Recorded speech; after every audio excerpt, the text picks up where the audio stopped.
I married a man who had a daughter, but Marcus and I disagreed about how his daughter should be educated. Our relationship became strained, even my bond with his daughter suffered. Then something unexpected happened. Both my husband and his daughter started ignoring me. They wouldn't respond to my greetings or talk to me. Even when they did speak, they excluded me. Despite my efforts to mend things, nothing helped. Feeling hopeless, I overheard a hurtful conversation between them. I couldn't bear being ignored like this forever, so I made the tough decision to leave home. Later, something unbelievable happened involving my husband and his daughter. My name is Mary, and I'm 30 years old. I work at an ID company. I've been married to Marcus for 2 years. He's 9 years older than me. We met through a friend and hit it off because of Marcus's kind and caring personality. My daughter Anna is 14 years old. The three of us live together in a condo. Anna isn't my biological daughter, she's Marcus's daughter from his previous marriage.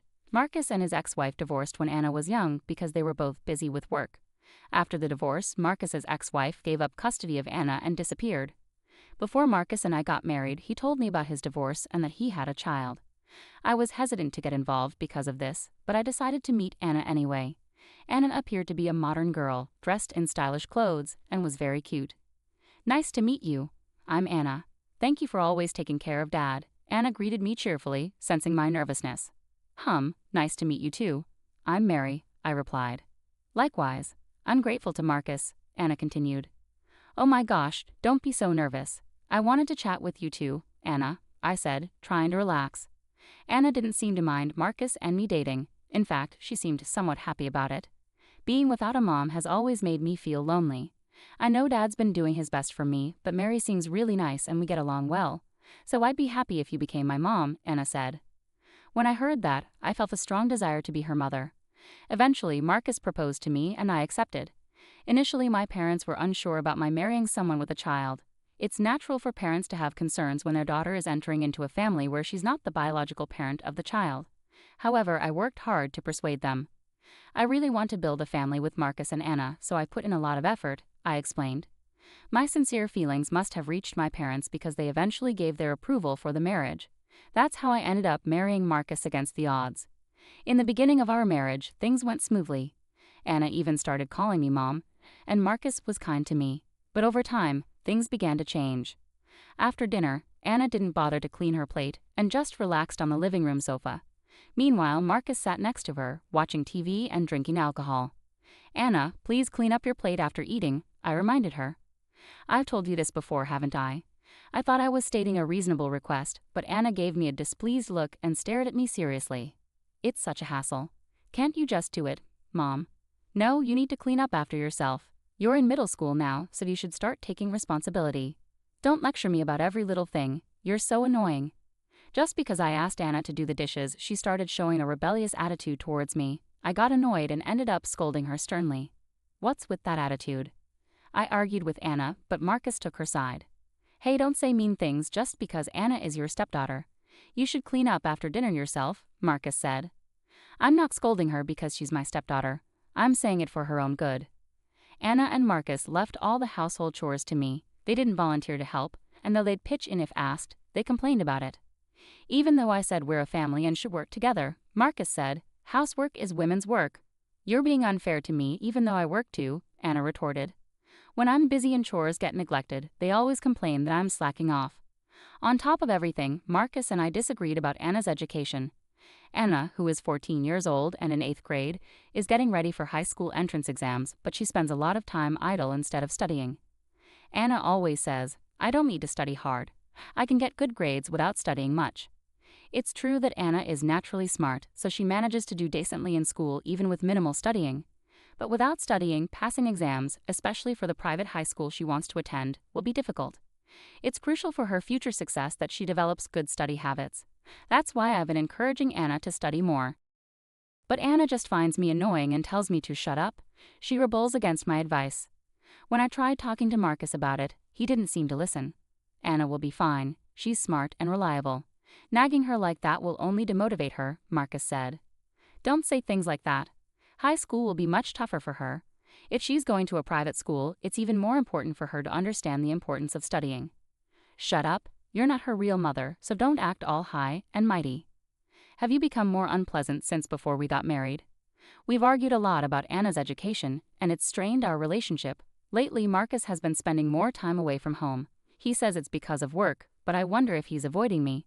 My relationship with Anna has also gotten very tense. Her rebellious attitude makes me feel sad. I think about divorce sometimes, but I can't decide. I convinced my parents to support our marriage, so I worry they'll be disappointed if we divorce after just 2 years. Amidst these worries, something strange happened one morning. When I greeted Anna, something weird happened. "Anna, good morning. Breakfast is ready, so go ahead and eat." Anna didn't respond and just went to the kitchen. I was puzzled by her behavior. Did she not hear me? I wondered, but it seemed different. No matter how much I tried to talk to her after that, Anna ignored me. Even when I said, "Have a good day," as she left for school, or "Welcome back," when she came home, she acted as if I didn't exist at all. Confused and worried, I turned to Marcus as soon as he came home from work. "Hey Marcus, I need to talk to you about something concerning Anna." But to my surprise, Marcus didn't respond to me either. "Marcus? Wait, why aren't you answering me?" I tried desperately to talk to him even through dinner, but both Marcus and Anna stayed silent, retreating to their rooms without saying a word. From that point on, they completely ignored me. No matter how hard I tried to engage with them, they wouldn't acknowledge me. Even when I tried to join their conversations, they acted as though I wasn't there. I took on all the household chores and tried to get their attention by making their favorite meals, but nothing seemed to work. Doing everything alone while also working slowly wore me down. On weekends, Marcus and Anna started going out to eat together more often, leaving me behind. Despite us being a family, I felt completely excluded, and it hurt me deeply. How did things come to this? There had been tension lately, but being treated like this was unbearable. I couldn't understand why they had suddenly started ignoring me. Every attempt I made to talk to them was met with silence, and it felt like my heart was breaking. Then one day, a phone call left me astonished. When I came home from work, Marcus and Anna were chatting. Anna said something that shocked me. "Mom is so naive, lol," making a disrespectful comment about me. She proudly said, "We ignored her on purpose, and it worked. Dad and I just acted like she wasn't there, and she ended up doing all the chores without a fuss. We should have ignored her sooner." Dad agreed, plus she's earning our living and keeping the house in order. She used to be cheeky, but lately she's been quieter and more helpful. It's really working out well, lol. I'm starting high school soon and need money, so Mom will have to work harder. LOL. Life is so comfortable now that we're just ignoring her. Lol.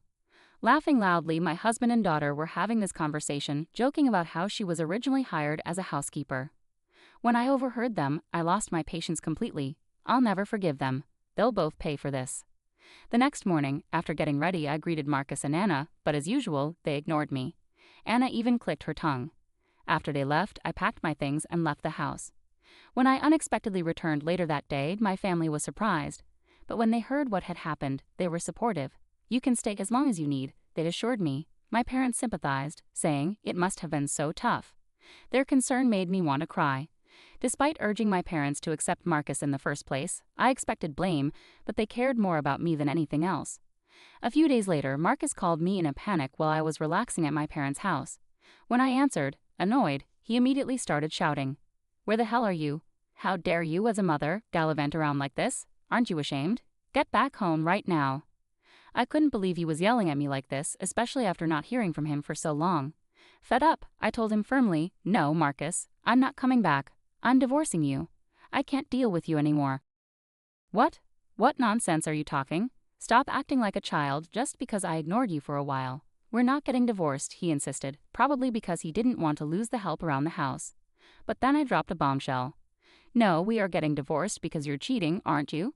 That call I received earlier wasn't from his work, it was from his mistress's husband. Marcus hadn't been working late, he'd been meeting his lover. When he and Anna went on vacation, he was out to dinner with someone else. During their conversation, I overheard something unsettling. "Dad's lover, she's beautiful and pretty. I wish she was my mom so I could brag about it to everyone at school." "I agree with you, but she's married. Besides, I can't have her doing housework. Her hands are too beautiful. Housekeeping is for someone simple like Mary." Marcus never imagined I knew about his affair. I hit him with another bombshell. "I'm filing for divorce and demanding alimony. I've also sold our apartment. You need to leave." The apartment where we lived was bought by my father before we married and was in my name. So I hired movers and secretly moved all my belongings to a new place. After we left, I sold the old apartment and bought a new one for myself, with my father's support. I also sent Marcus and Anna's things to his parents' house with a letter explaining everything. They had nowhere else to go now that Marcus's brother's family lives with their parents and he's estranged from his father. On top of it all, he was cheating, which will likely lead to him being disowned by his family. Marcus, feeling trapped, desperately begged for forgiveness over the phone. "I'm sorry. I got carried away. I love you, Mary. Please forgive me." He apologized sincerely, but forgiveness wasn't something I could give him. I tried so hard to build a real family with them. I scolded Anna because I was worried about her future. I argued with Marcus because I wanted us to think about our daughter Anna together as a couple. But Marcus and Anna ignored me and hurt me over trivial reasons, like wanting an easy life or having things their way. I can't live with people like that anymore. You and Anna don't want a family, you just want a maid to boss around whenever it suits you, right? I've tried to make a family with you, but it's been a painful experience. I can't stay with people like you forever. I'm not thinking like that.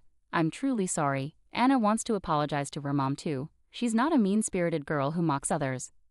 Didn't Anna say she wished she had a beautiful mom? Maybe she'd be happier with someone else besides me. Just stay away from me. With that, I hung up on Marcus. A few days later, the divorce with Marcus was finalized through a lawyer. I demanded compensation from both him and his lover. Apparently, the lover's husband also demanded compensation from them. Marcus used up his savings, but it wasn't enough, so he had to take out a loan to pay both of our compensations. Marcus and Anna got kicked out of their apartment and now live in a cheap, old one. Anna borrowed money from her parents to pay the damages and is now working at a relative's factory. Just when Mary thought it was all over, Marcus unexpectedly asked for reconciliation. "Hey, Mary, please give us another chance." "Why are you saying this now? We're already divorced. We're strangers. Don't contact me." "Don't say that. Anna is in trouble right now."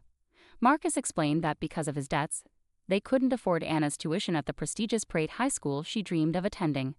Anna reluctantly enrolled in a public high school where she ended up being disliked and isolated by her classmates due to her difficult personality.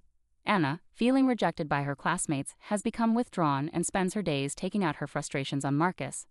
On top of that, no one is doing the housework, and the apartment is getting dirtier and smelling bad.